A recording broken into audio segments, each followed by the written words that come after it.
I was wondering कि जो हमारे लिए लॉ बनाते हैं, जो हमारे लिए उस लॉ को एग्जीक्यूट करते हैं, ये देखते हैं कि ढंग से इनका एग्जीक्यूशन हो रहा है या नहीं। अगर वो ही लोग, वही पॉलिटिशियंस, वही एमपीज़ जो हैं हमारे अगेंस्ट क्राइम करेंगे तो हम अपने आप को कैसे बचाएंगे। रिसेंटली जो एसोसिएशन फॉर डेमोक्रेटिक रिफॉर्म्स है, उन्होंने एक रिपोर्ट रिलीज़ की और उस रिपोर्ट में उन्होंने एनालाइज़ किया है 762 सिटिंग एमपीज़ और 4001 सिटिंग एमएलएज़ को। और इस रिपोर्ट के अकॉर्डिंग जो 134 सिटिंग एमपीज़ और एमएलएज़ हैं, उनके अगेंस्ट केसेस हैं related to crime against women. जी हाँ, हर पार्टी का कोई ना कोई एमपी या एमएलए इस तरीके के केसेस में इन्वॉल्व है। अगर हम बीजेपी की बात करें, जो कि रूलिंग गवर्नमेंट है, उसमें से 44 सिटिंग एमपीज़ और एमएलएज़ हैं जिनके अगेंस्ट केसेस हैं फॉर क्राइम अगेंस्ट वुमेन।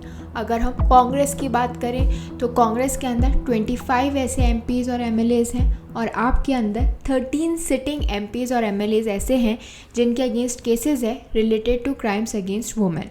हर साल ऐसा कोई ना कोई केस आता है जिससे पूरी कंट्री जो है हिल जाती है, शॉक में चली जाती है और हमें ऐसा लगता है कि इससे बुरा अब कुछ नहीं हो सकता। फॉर एग्ज़ाम्पल, अगर हम लास्ट ईयर मणिपुर का जो वो हॉरिफिक वीडियो वायरल हुआ था उसकी बात करें, उसमें देखा जा सकता था कि इंडिया के अंदर वुमेन के साथ कैसे सलूक किया गया था, क्या उनके साथ कराया गया था, उनसे परेड कराई गई थी इस तरीके से। तब हमें ऐसा लगा था कि इससे बुरा कुछ नहीं हो सकता और उनके साथ ऐसा क्यों हुआ। लेकिन जब रिसेंटली सीबीआई ने जो है रिपोर्ट लगाई, इन्वेस्टिगेट किया इस पूरे केस में, तो पता चला कि ये जो पूरा केस उनके साथ हुआ था, उन दोनों वुमेन के साथ हुआ था, उसमें बचाया जा सकता था। वो पुलिस के पास पहुंच गई थी हेल्प मांगने के लिए, लेकिन उस टाइम पर पुलिस को जो प्रॉपर एक्शन लेना चाहिए था वो उन्होंने नहीं लिया। यानी जो एग्जीक्यूटर्स हैं इस लॉ के, उन्होंने एक प्रॉपर एक्शन नहीं लिया। जो सीबीआई है वो ये कह रही है कि अब उन पुलिस ऑफिसर्स के अगेंस्ट स्ट्रिक्ट एक्शंस लिए जाएंगे, लेकिन फिर भी जो हुआ वो बहुत ही बुरा था। कोई ऐसा सोच भी नहीं सकता कि ऐसा कोई कर सकता है। लेकिन ऐसा नहीं है कि ये एक लास्ट केस हो गया और उसके बाद जो है इंडिया के लोगों को सबक मिला कि हमें इस तरीके से बिहेव नहीं करना चाहिए वुमेन के साथ। और रिसेंटली भी एक सेक्स स्कैंडल सामने आया है जिसमें इंडिया के former prime minister H D. Deve Gowda के जो ग्रैंडसन हैं और जनता दल के एमपी प्रज्वल रिवाना भी इन्वॉल्व हैं। सो आज के हमारे इस वीडियो में हम और भी ऐसे इंस्टेंसेस की बात करेंगे जहाँ पे इसी तरीके के जो सिटिंग एमपीज़ और एमएलएज़ हैं, उन्होंने ऐसी हरकतें की हैं, ऐसे चीज़ें की हैं जो सामने आई हैं जिसके बारे में हम सोच भी नहीं सकते कि कोई ऐसा कैसे कर सकता है। ऐसे ओहदे पे बैठा हुआ इंसान जो कि हमें रिप्रेजेंट कर रहा है, हम उसे चुनते हैं, हम उस पर्सन को इलेक्ट करते हैं और हमारे रिप्रेजेंटेटिव्स हम ही लोगों के साथ ऐसा कर रहे हैं, तो ऐसा वो कैसे कर सकते हैं। जैसे लास्ट ईयर एक और केस सामने आया था, वो था बृजभूषण शरण सिंह का। तो ये जो बृजभूषण है, ये बीजेपी के सिटिंग एमपी है फ्रॉम केसरगंज एंड यूपी, और इनके ऊपर जो है एक्यूजेशंस लगाए गए थे of sexual harassment by 6 top women wrestlers, और उन्होंने अपनी एफआईआर में बृजभूषण के अगेंस्ट टेस्टिफाई भी किया था। उन पे एलिगेशंस लगाए गए थे कि वो अपने ओहदे का जो है गलत इस्तेमाल करते हैं। वो रेसलिंग फेडरेशन ऑफ इंडिया के प्रेसिडेंट थे और ये सभी रेसलर्स डिमांड कर रहे थे कि उनके अगेंस्ट कोई एक्शन लिया जाए और उन्हें इस ओहदे से हटा दिया जाए। लास्ट वीक जो दिल्ली कोर्ट है, उन्होंने जो सिंह की एप्लीकेशन थी for seeking further investigation in the sexual harassment case, उसे डिसमिस कर दिया था। और अब जो कोर्ट है वो इस केस में जो अपना डिसीजन है वो 7 मई को सुनाएगा। तो ये तो हो गई बृजभूषण की बात। अब नेक्स्ट केस जो है वो सितंबर 2020 का है और वो है करण मोरवाल का। तो 2022 में जो करण मोरवाल हैं, जो कि बेटे हैं और फॉर्मर बदनागर कांग्रेस एमएलए मुरली मोरवाल के, उनको मध्य प्रदेश कांग्रेस कमेटी से एक्सपेल कर दिया गया था फॉर 6 ईयर्स, क्योंकि उनके अगेंस्ट रेप के चार्जेस फाइल किए गए थे। और इसी वजह से अक्टूबर 2021 में करण को अरेस्ट कर लिया गया था, जब एक वुमेन ने एफआईआर फाइल की थी, कंप्लेंट फाइल की थी उनके against at the women's police station in Indore. But इससे कोई ज़्यादा फ़र्क नहीं पड़ा, क्योंकि रिसेंटली मार्च 2024 के अंदर जो करण है, उन्होंने अपनी पिक्चर्स पोस्ट की with Digvijaya Singh and other Congress leaders. इसके बाद अगर हम जून 2017 की बात करें तो उस टाइम पर भी जो उन्नाव का केस था, उत्तर प्रदेश का जो ये उन्नाव का केस था, जो कि कुलदीप सिंह सेंगर जिसके अंदर इन्वॉल्व थे, जब ये सामने आया था तो इससे भी पूरी कंट्री हिल गई थी। जो उस 17 साल की लड़की के साथ हुआ था वो बहुत ही गलत था और इसी वजह से जो कुलदीप सिंह सेंगर हैं, जो कि बीजेपी एमएलए हैं फ्रॉम उन्नाव उत्तर प्रदेश, उन्हें कन्विक्ट किया गया था of rape, murder, attempt to murder, criminal conspiracy and criminal intimidation के लिए।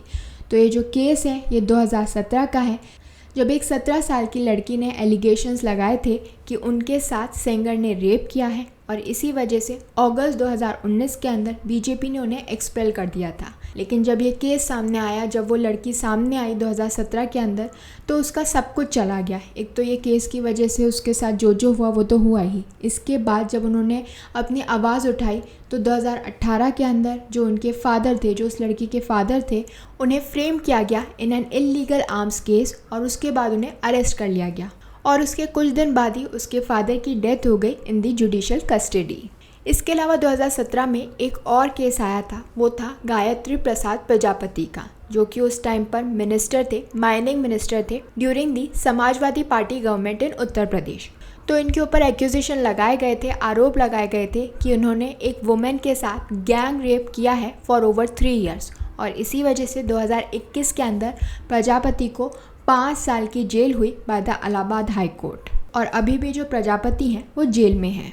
इसके बाद अक्टूबर 2018 के अंदर केस आया एमजे अकबर का, जो कि फॉर्मर मिनिस्टर हैं of state for external affairs और इन्हीं का जब केस सामने आया तो एक मूवमेंट चालू हुआ था जिसे नाम दिया गया था मी टू मूवमेंट और इसी वजह से एमजे अकबर को अपनी पोस्ट से रिज़ाइन करना पड़ गया था, क्योंकि काफ़ी सारी लेडीज़ ने उनके अगेंस्ट सेक्सुअल हरासमेंट का जो केस है वो फाइल किया गया था। अगर हम अकबर की बात करें तो वो फॉर्मर जर्नलिस्ट हैं और उन्होंने बीजेपी को ज्वाइन किया था इन मार्च 2014। इससे पहले वो कांग्रेस के साथ थे, कांग्रेस के एमपी थे from Kishanganj in Bihar between 1989 to 1991। तो जब बीजेपी के साथ वो जुड़े तो सबसे पहले जो उनके ऊपर एक्यूजेशन लगाया था वो लगाया था जर्नलिस्ट प्रिया रमानी ने, जिन्होंने उनके बारे में एक आर्टिकल लिखा था without mentioning his name in October 2018 और तभी से ये जो मी टू मूवमेंट है वो चालू हुआ, जिसमें काफ़ी सारी लेडीज़ जो हैं, औरतें जो हैं, वुमेन जो हैं, वो सामने आई जिन्होंने बताया कि कैसे उन्हें सेक्सुअली हरास किया गया है by these politicians, by these influential people और वो एक मी टू मूवमेंट बन गया।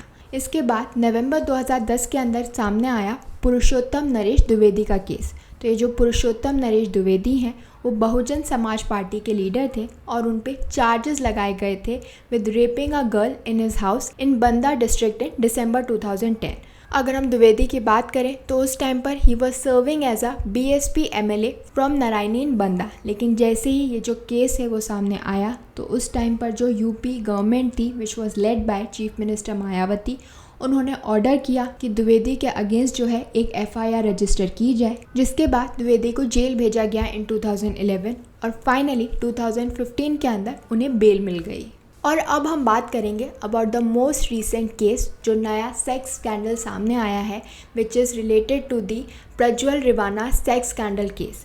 सो कर्नाटका के हसन में इस समय जो इलेक्शन कैंपेन चल रही थी for the Hassan for the Lok Sabha seat, तो उस टाइम पर वहाँ के जो लोग थे उनके पास काफ़ी सारे वीडियोस आए जहाँ पर देखा जा सकता था कि कैसे जो प्रज्वल हैं he was engaged in sexual activities with multiple women. और ये माना जा रहा है कि ये जो वीडियोस हैं ये खुद प्रज्वल ने रिकॉर्ड किए हैं अपने मोबाइल फ़ोन से और उसके बाद उसे लैपटॉप पे ट्रांसफ़र किया। तो इनिशियली तो क्या हुआ, ये जो गौडा फैमिली है और जो बीजेपी है उन्होंने डिसमिस किया कि ये सब फैब्रिकेटेड है और ये इसलिए किया जा रहा है ताकि उनकी जो फैमिली रेपुटेशन है उसे हार्म किया जा सके ड्यूरिंग द इलेक्शंस।